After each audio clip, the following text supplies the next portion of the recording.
Assalamualaikum warahmatullahi wabarakatuh. Kembali lagi di channel Keluarga Misterius.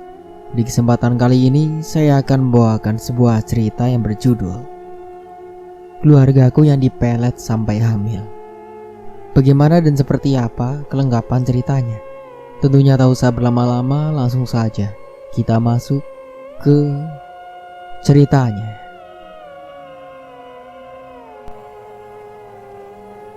Perlahan kelopak matanya mulai terbuka.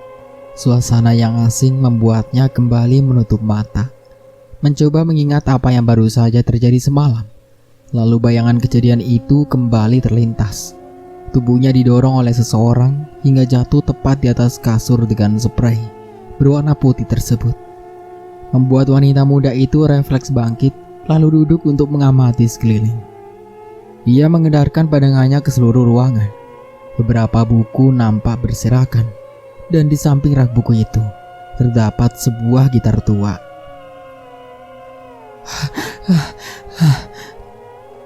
Nafas wanita muda itu terengah, pelan tapi pasti. Ia menarik selimut yang menutupi tubuhnya, dan benar saja dugaannya. Di spray putih itu ada noda darah yang sudah mengering. "Arya!" teriak wanita muda itu marah sehingga suaranya pun bergetar. Seorang laki-laki berusia 23 tahunan masuk ke dalam ruangan tersebut sambil tersenyum penuh arti. Entah apa yang terjadi padanya, tapi melihat senyum si lelaki itu, si wanita muda tertuntuk. Ia yang awalnya benar-benar marah, kini menjadi lunak dan hanya bisa menangis sesenggukan. "Kau mengingkari janjimu. Kau bilang kau tak akan melakukan itu pada aku sebelum kita sah menjadi suami istri. Kau pembohong." Isaknya lemah terdengar. Lelaki itu duduk di dekatnya. Perlahan ia membelai rambut wanitanya dengan lembut. "2 bulan lagi kita akan menikah. Tak ada yang perlu kau takutkan. Aku tidak akan lari meninggalkanmu. Percayalah," bisiknya lembut. Arya memanglah seorang laki-laki yang baik. Setidaknya begitulah yang dirasakan oleh Ainun kala berpacaran dan akhirnya memantapkan hati menikah dengan laki-laki tersebut. Walau sebelum itu kegadisannya diambil tanpa izin oleh Arya sewaktu mereka berada di bawah pengaruh alkohol. Dan entah mengapa, sekesal apapun Ainun, ia tak pernah bisa marah pada laki-laki itu. Bahkan setelah menikah, Ainunlah yang bekerja keras untuk menafkahi mereka berdua. Keseharian Arya hanya tidur dan bermalas-malasan, tanpa berpikir mencari pekerjaan untuk membantu istrinya. Suatu hari, setelah berbulan-bulan lamanya usia pernikahan mereka, adik Ainun yang nomor 4 datang berkunjung ke rumah yang dihuni kedua pasangan Ainun dan Arya tersebut. Atau setelah menikah, Arya dan Ainun tak tinggal bersama orang tua, tapi mereka tinggal berdua di salah satu rumah milik orang tua Ainun. Karena sebelumnya Arya tinggal di rumah sewaan, jadi untuk menghemat biaya kehidupan keduanya, mereka pun akhirnya disuruh tinggal di rumah milik orang tua Ainun yang sudah lama kosong. Memang beberapa waktu lalu Ainun diberitahu ayahnya kalau adiknya sudah beranjak remaja akan tinggal sementara waktu bersama mereka, dikarenakan adiknya akan bersekolah di kota tersebut. Dan ya, Ainun tentu tak keberatan sama sekali. Ia bahkan sangat senang dan antusias menyambut kedatangan adiknya tersebut. Bahkan sudah dari awal ia membersihkan dan merapikan kamar yang akan ditempati oleh adiknya selama ia bersekolah di sana. Hari-hari berlalu. Tak terasa sudah 1 bulan semenjak adiknya tinggal bersama mereka. Namun tidak seperti bulan-bulan sebelumnya. Hubungan Ainun dan Arya sekarang nampaknya tidak baik-baik saja. Pertikaian yang berujung saling diam selalu mewarnai kehidupan rumah tangga keduanya. Tapi Ainun lega, karena meskipun hubungan mereka mulai renggang, setidaknya Arya tak bercerita apa-apa pada adiknya dan masih bersikap ramah pada sang adik. Malam itu, hujan turun dengan lebatnya, membuat Ainun yang baru selesai kerja lembur tersebut mau tak mau harus menerobos hujan. mengingat adik dan suaminya yang pasti sedang menunggunya pulang. Namun sebelum ia keluar, Ainun lebih dulu mampir di meja kerja temannya. "Win, kamu kapan pulang?" tanya Ainun pada seorang wanita berusia 20 tahunan yang sedang duduk menghadap meja kerjanya. "Kerjaanku belum selesai. Memangnya kenapa, Nun?" jawab Wiwin lalu balik bertanya. "Aku lupa bawa jas hujan. Padahal pasti adik dan suamiku sudah menungguku dengan perut lapar," ucap Ainun dengan raut cemas. "Ya sudah, kamu pakai saja jas hujan punyaku. Ada di dalam jok. Ini kuncinya. Nanti titipkan saja kuncinya sama Anto atau security," kata Wiwin seraya memberikan kunci motornya. Ainun mengerutkan alisnya. "Enggak ah, kalau aku pakai jas hujanmu, lalu kamu sendiri gimana?" "Kerjaanku masih banyak, Nun, serius. Mungkin akan selesai jam 2 lagi." "Gak mungkin kan dalam waktu 2 jam hujannya gak berhenti?" Akhirnya Ainun pulang dengan menggunakan jas hujan milik Wiwin. Singkat cerita, setelah ia sampai di rumah, rupanya pintu terkunci rapat. Bahkan beberapa lampu nampaknya tak dinyalakan. Beberapa kali Ainun mengetuk-ngetuk pintu, tapi tak ada respon dari dalam. Karena saat itu hujan masih turun sangat deras bersamaan dengan guru guntur dan petir. Dalam keadaan gelap dan hujan, Ainun berjalan ke arah pintu dapur yang terletak di samping dan sedikit menjorok ke belakang. Namun nihil, pintu itu juga ternyata dikunci dari dalam. "Kemana sih mereka?" sungut Ainun kesal. Lampu menyala tiba-tiba dari kamar adiknya. Saat Ainun mengintip dari celah kaca yang gordennya sedikit terbuka, ia melihat pemandangan yang membuat jantungnya seakan berhenti berdetak. Mengapa tidak? Karena ia melihat dengan mata kepalanya sendiri. Sang adik dan suaminya sedang melakukan hal yang tidak senonoh di dalam kamar tersebut.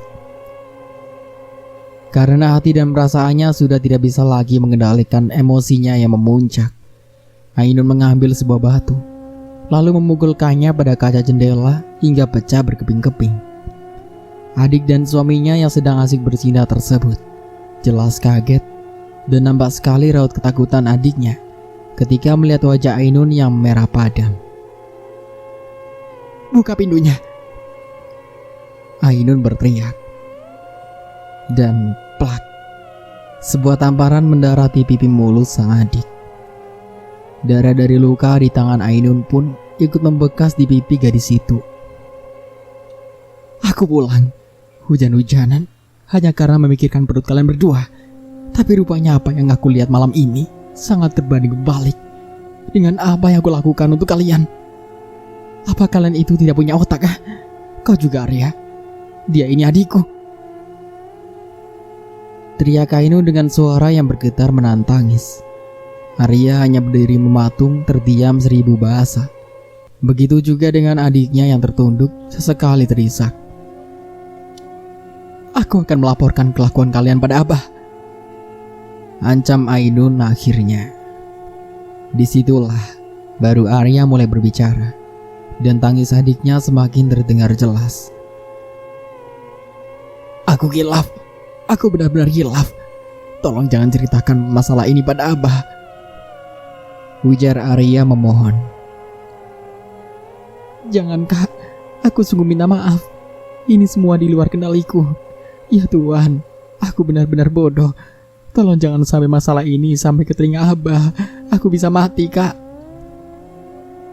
Isak sang adik memelas. Ainun benar-benar marah saat itu. Ia sama sekali tak menggubris perkataan keduanya. Ainun membanting pintu kamarnya. Ia langsung menjatuhkan tubuhnya di atas kasur. Ainun membenamkan wajahnya ke bantal dan mulai menangis sesenggukan.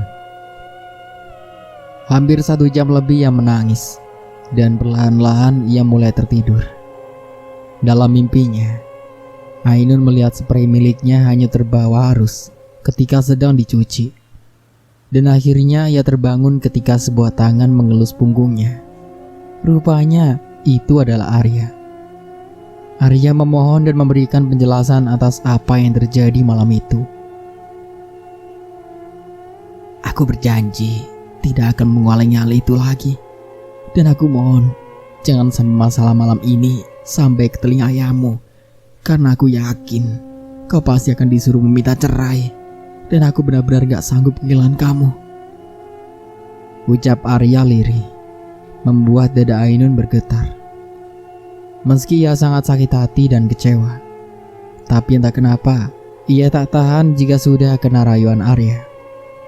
Dan akhirnya Ainun pun mau memaafkan suaminya dengan syarat untuk tidak lagi mengulangi hal itu. Tentu saja Arya menyanggupi dan berjanji, bahkan sumpah atas nama Tuhan pun ia ucapkan untuk membuktikan kesungguhan janjinya pada Ainun. Hari-hari kembali seperti biasa. Kita berpindah menurut sudut pandang adiknya Ainun, yaitu Rahma. Semenjak kejadian malam itu, hubungan kakak beradik tersebut menjadi renggang. Meskipun tinggal serumah dan tersentuh bahu ketika berpapasan, mereka saling acuh dan tak menghiraukan satu sama lain. Begitu juga Arya. Meski satu atap dengan Rahma, ia sudah tak lagi mau bertegur sapa dengan adik iparnya tersebut. Setidaknya seperti itulah yang mereka tampakkan ketika Ainun ada di rumah. Namun yang terjadi di belakang Ainun tentu saja berbeda dari yang tampak di depan. Meski tak lagi bertegur sapa di hadapan Ainun, tapi mereka masih bertukar pesan melalui aplikasi di smartphone-nya. Hubungan keduanya masih sangat baik dan bahkan bisa dibilang masih sangat panas-panasnya. Sesekali mereka akan keluar dan menginap di penginapan, ataupun singgah di semak-semak dan melakukan hal yang tidak senonoh di sana. Dan anehnya, Rama seperti hilang akal bila menyangkut soal Arya. Bahkan dimanapun dan kapanpun Arya ingin melakukan hubungan intim dengannya, ia selalu melayani nafsu laki-laki itu. Meskipun ia tahu kalau tak akan mungkin bisa bersama dengan Arya, tapi ia tak peduli. 1 tahun telah berlalu.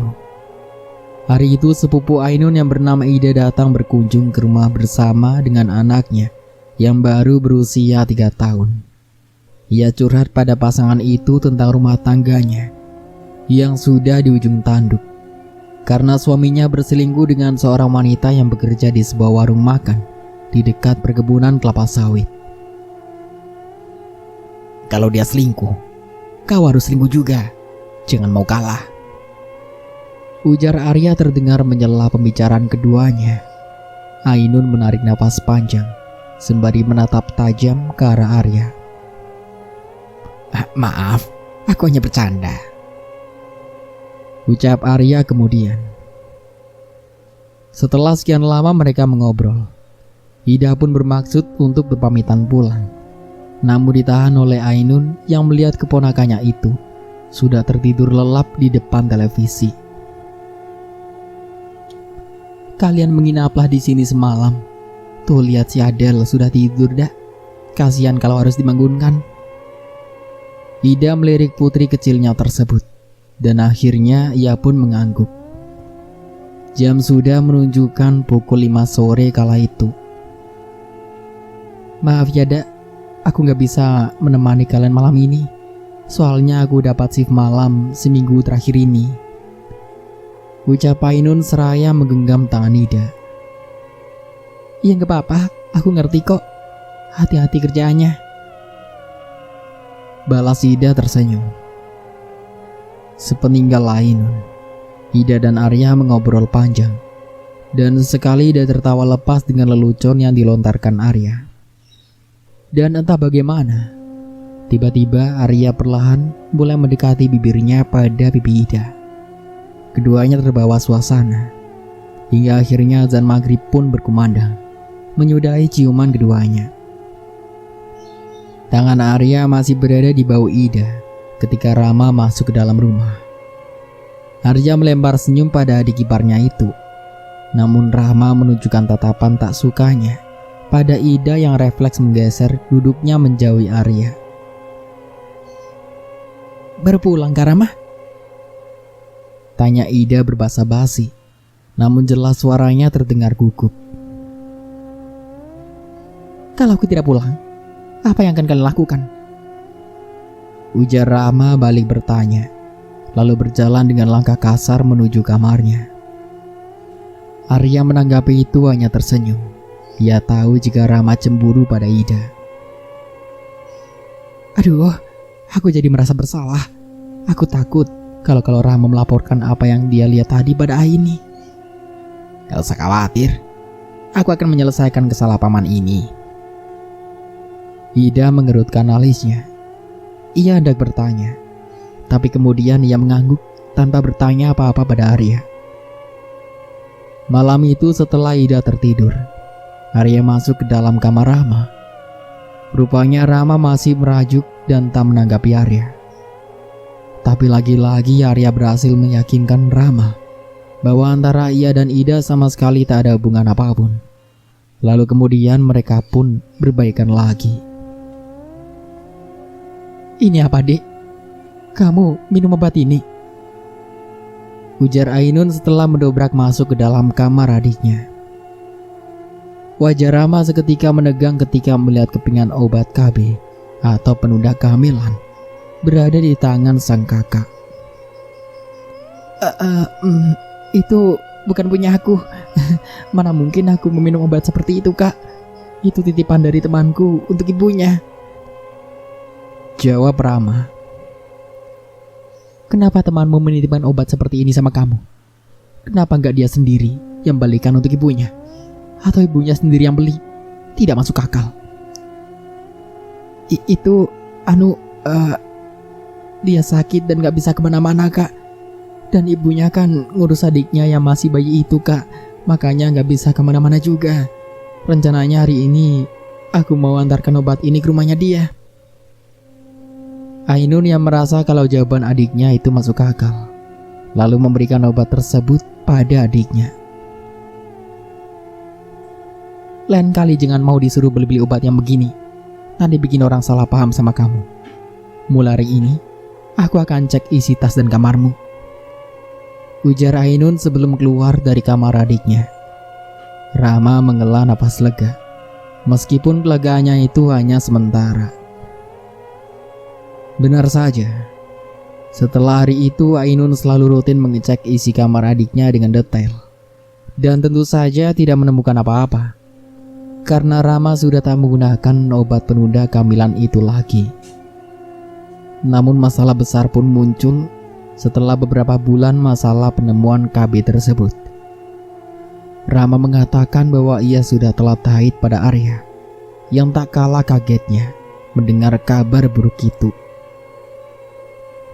Kamu sudah tes kehamilan? Tanya Arya sembari mengujang bau Rama dengan kasar. Belum. Isak Rama. Mendengar jawaban Rama, Arya sedikit lega.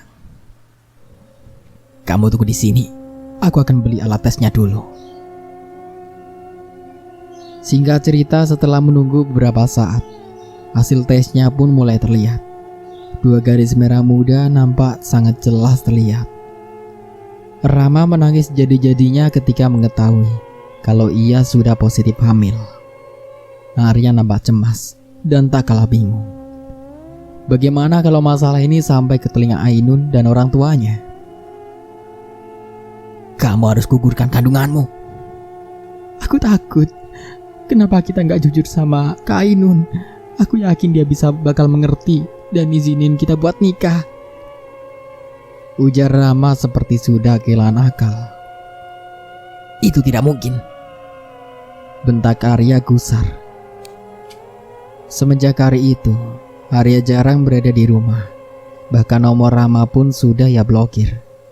Rama yang masih berusia belasan tahun itu pun tentu tak pandai menutupi rasa takut dan kekhawatirannya di hadapan Ainun.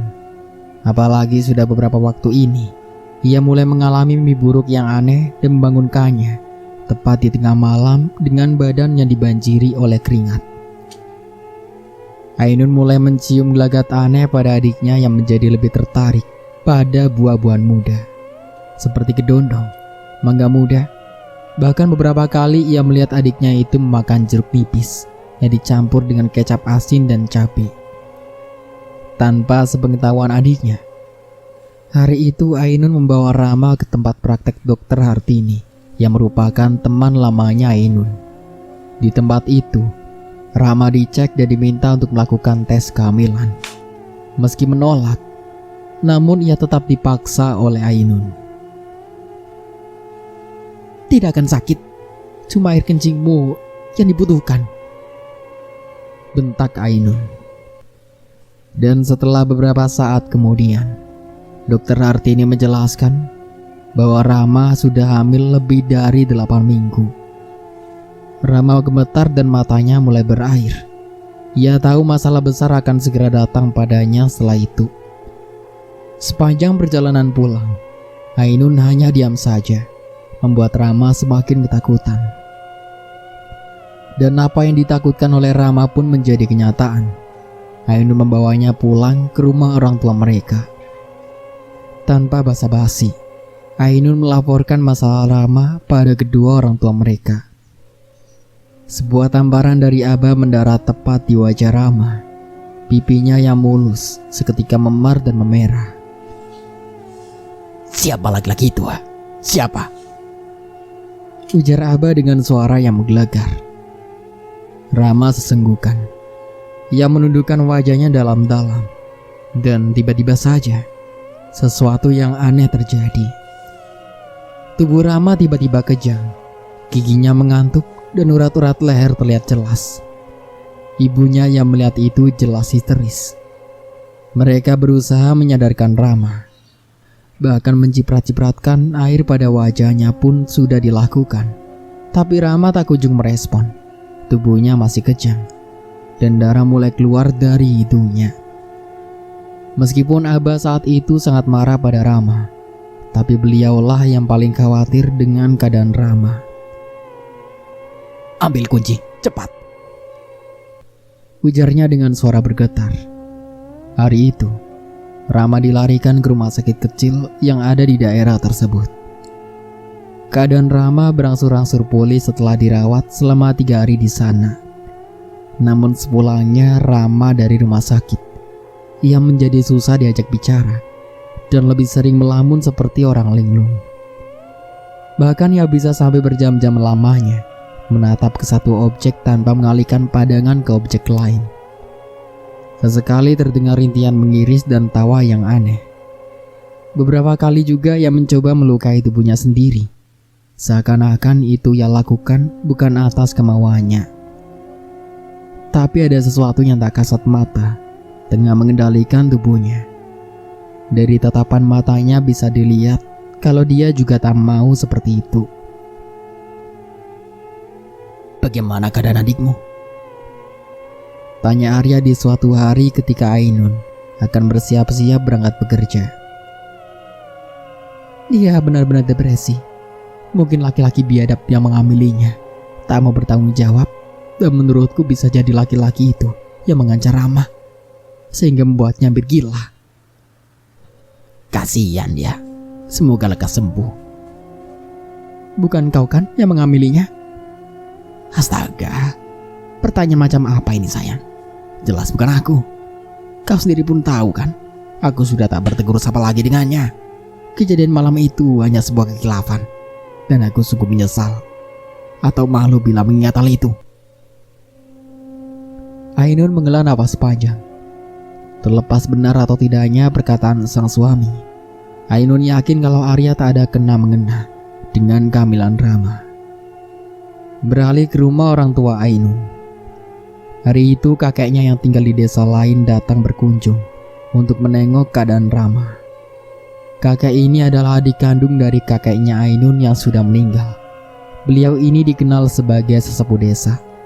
Beliau juga sering dipanggil atau didatangi oleh orang-orang luar daerah untuk berkonsultasi masalah yang berkaitan dengan hal-hal gaib, seperti kebunuhan, kena santet, guna kuda, dan lain-lain. Rama berteriak histeris begitu melihat kelebatan bayangan si kakek. Padahal saat itu si kakek belum masuk ke dalam kamarnya. dan hanya lewat untuk menemui ibunya Ainun yang tengah memasak di dapur. Untung Pian datang. Saya ingin minta tolong dilihatkan si Rama itu. Sudah cukup lama dia seperti itu, ujar ibunya Ainun setelah mencium tangan si kakek. Nanti dulu, aku mau duduk dulu sebentar. Aku minta air kopinya. Setelah minum segelas kopi, barulah beliau berjalan ke arah kamar Rama. Panas sekali dalam kamar ini. Rama menjerit dan berteriak semakin menjadi ketika si kakek mulai mendekatinya. Saat tangan si kakek hendak menyentuh kepalanya, Rama menghindar dan berhasil menendang kaki kurus si kakek. Kepala monyet. Kenapa kamu? Kenapa? Ujar si kakek lata setelah hampir jatuh kena tendangan Rama. Untungnya di saat yang bersamaan ayahnya Ainun masuk dan menyangga tubuh si kakek agar tak terjatuh.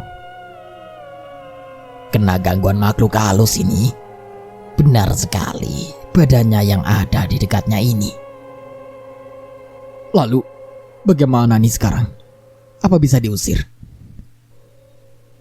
Coba kau pegangi dia, suruh si kakek. Setelah tangan Rama dipegangi dengan erat, barulah si kakek berhasil menyentuh kepalanya. Rama berteriak nyaring, lalu kemudian merintih panjang ketika kakek mulai membacakan doa-doa. Sedang mengandung ternyata dia, ujar si kakek. Kelihatankah siapa yang mengirimnya ini? Si kakek mengangguk, tapi beliau enggan memberitahukan siapa pelakunya, meski sudah didesak oleh orang tua Ainun. Di tempat yang berbeda, Arya yang sedang tidur siang itu mulai merasakan suhu tubuhnya naik drastis. Wajahnya juga mulai menegang, seakan-akan tahu apa yang baru saja terjadi. Dia kena pelet dan guna-guna dari orang yang sama, gumam kakek. Siapa orangnya nih? Suruh Ainun pulang. Malam ini aku akan mencoba mengobati dan memegari Rama, ujar kakek tanpa menjawab pertanyaan dari ibunya Ainun. Lalu, kenapa harus ada Ainun nih? Ainun pasti sedang bekerja. Lakukan saja, karena Ainun pun dalam bahaya. Sebentar, saya telepon suaminya dulu. Jangan, kau cukup suruh Ainun sendirian ke sini, bentak kakek. Meski bingung, ayahnya Ainun akhirnya menuruti perintah si kakek. Singkat cerita, malam pun tiba. Di kamar mandi sudah disediakan 2 ember besar berisi mayang dan bunga-bungaan. Ainun yang baru saja pulang dari tempat kerja langsung meluncur ke rumah orang tuanya dengan mengendarai motornya. Jalanan menuju rumah orang tuanya malam itu sedikit licin dikarenakan hujan. Ainun sangat berhati-hati mengendarai motornya. Ia melepaskan jas hujannya begitu sampai di depan pintu rumah. Ia mencari-cari sendal suaminya, namun tak ada di sana. Arya mana, Bah? Belum datang? Tanya Ainun begitu masuk ke dalam rumah. Si kakek menatap tajam ke arah Ainun. Sudah lama kau menikah, tapi kenapa tak pernah mengajak suami menemuiku? Ainun tersenyum kecut mendengar pertanyaan si kakek. Pian kan selalu sibuk. Waktu kami nikahan saja, Pian tidak datang. Kau bukan Ainun cucuku. Maksudnya? Lelaki itu tidak tampan. Harta dia tidak punya. Hidup pun hanya bergantung padamu. Makan tidur sama sekali tak memikirkan kerja. Apa yang kau harapkan dari dia? Mendengar perkataan si kakek, raut wajah Ainun berubah. Pian jangan bicara seperti itu. Walau bagaimanapun Arya tetaplah suami saya. Baik buruknya dia, saya tetap sayang dengannya. Jangan sementang-mentang karena pian sudah tua, lalu bisa semena-mena memburuk-burukan suami saya. Ujar Ainun dengan tatapan tajam. Hormat sedikit pada kakekmu, Nun. Bentak Abah. Kakek tersenyum lalu mengangguk. Perlahan-lahan ia berdiri dan mendekati Ainun yang masih berdiri di dekat pintu. Mulut kakek berkomat-kamit membaca doa. Lalu kemudian beliau mengusap wajah Ainun. Dan setelah itu, tubuh Ainun ambruk. Letakkan dia di atas kain yang tadi sudah kusiapkan. Setelah itu, Ainun yang masih tak sadarkan diri lantas diberikan air putih dari sebuah botol. Perlahan-lahan Ainun tersadar. Matanya menatap bingung pada orang-orang yang mengelilinginya. Saya kenapa? Kamu ingat apa yang baru saja terjadi? Tanya kakek. Ainun mengangguk. Kakek nampak puas mendengar jawaban dari cucunya tersebut. Lalu kemudian kakek melangkah meninggalkan Ainun yang masih kebingungan. Beliau menatap Rama yang duduk terpasung dengan bahalai atau kain panjang. Sesekali ia menggeram marah, menatap kakek dengan tatapan yang seolah-olah ingin melumat habis tubuh kurusnya kakek. Allahu Akbar, Allahu Akbar. Kakek duduk dan mulai berzikir tepat di hadapan Rama. Rama mulai menunjukkan rasa tak nyaman ketika berhadapan dengan kakek. Tubuhnya menggeliat-geliat. Ia bergumam dengan suara yang kadang terdengar jelas dan kadang sayup-sayup seperti bisikan. Panas, panas. Teriak Rama akhirnya. Kakek lantas berdiri lalu menyuruh orang tua Ainun untuk membawa Rama ke kamar mandi. Si kakek akan segera memandikan Rama untuk membuang kiriman guna-guna dan pelet di tubuhnya. Masih dalam keadaan terikat dengan bahalai, Rama dimandikan. Ia tak bisa berontak karena bahalai yang mengikat di tubuhnya itu. Padahal sebelumnya Rama mampu berontak ketika diikat dengan tali tambang. Pada guyuran pertama, nampak asap putih yang sangat tipis keluar dari kepala Rama, atau kalau kata kami disebut mamaus.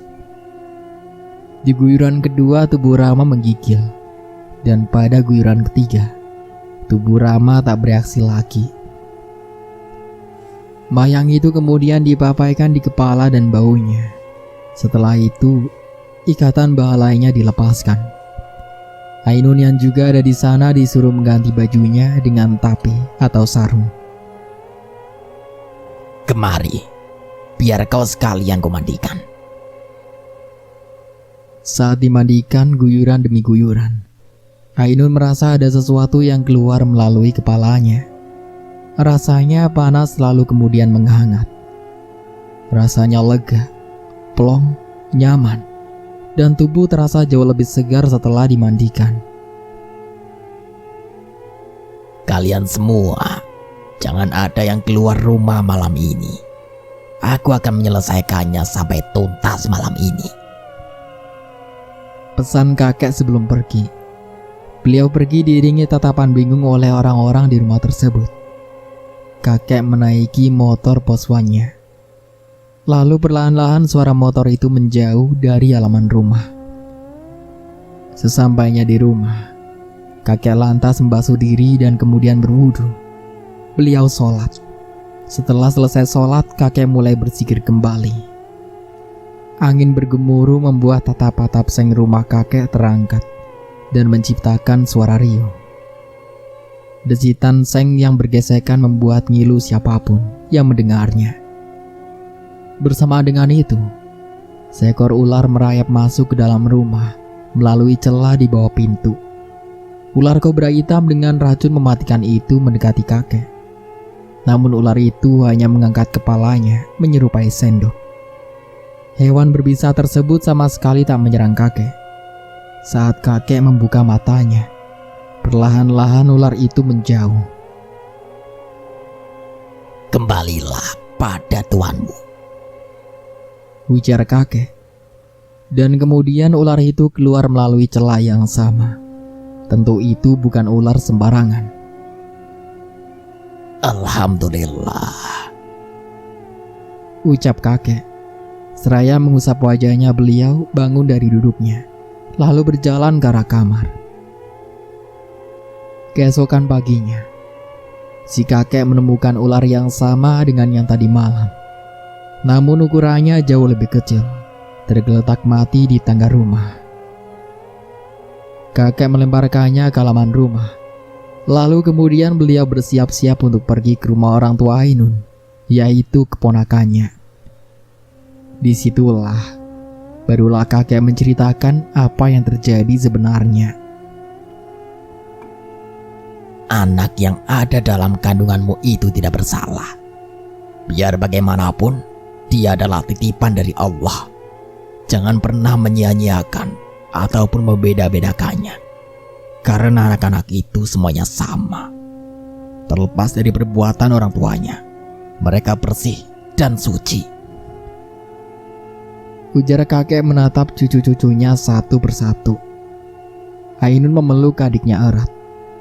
Ia merasa bersalah atas apa yang telah menimpa adiknya itu. Sementara wajah Abah nampak merah padam menahan amarah yang meluap-luap. Kau tak perlu khawatir. Laki-laki itu tak akan mengganggu anak-anakmu lagi. Apa yang dia kirim sudah aku kembalikan. Sekarang mungkin dia sedang menikmatinya. Ujar kakek menatap Abah. Singkat cerita, Ainun akhirnya bercerai dan Rama terpaksa harus putus sekolah. Sementara Arya, ia sudah kehilangan kewarasannya atau gila. Setelah berbulan-bulan kemudian, bayi itu lahir. Kau bisa melanjutkan hidupmu, Dek. Biar bayi ini aku yang mengurusnya. Ucap Ainun pada adiknya. Dan begitulah akhir dari ceritanya. Semoga dari cerita ini kita bisa ambil hikmah dan pelajarannya. Saya Dayun pamit undur diri. Kurang lebihnya mohon maaf. Wassalamualaikum warahmatullahi wabarakatuh.